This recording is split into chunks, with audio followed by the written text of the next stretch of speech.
Hello mga kabarya, welcome again dito sa channel natin, Altcoins PH1611. Now, dati yung coin na featured coin natin, yun yung 10 Agorot. Ito yung 10 Agorot. So, nasa 1 peso lang ang value nito, 0.62. Pero ngayon, yung titina natin, ito yung 1 shekel nila. So, ito yung 1 new shekel.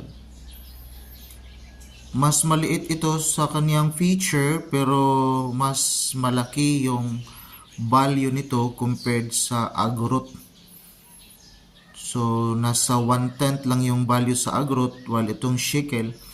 Sa atin, nasa 16 pesos ito. Value sa ngayon.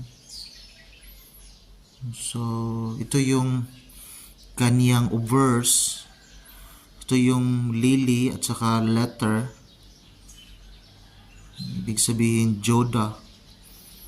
So, at saka meron din namang dito tinatawag na emblem ng menorah.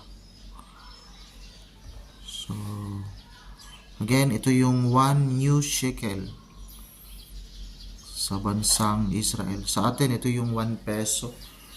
Maliit lang siya compared to 10 Agorot.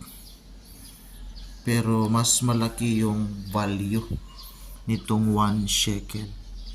Now, nickel-plated steel po ito. So, ito yung kanilang barya. At least may nakita tayo na barya sa bansang Israel. Nag-circulate pa ito hanggang sa ngayon. So, salamat at may nakuha tayong souvenir. So, yun yung barya natin.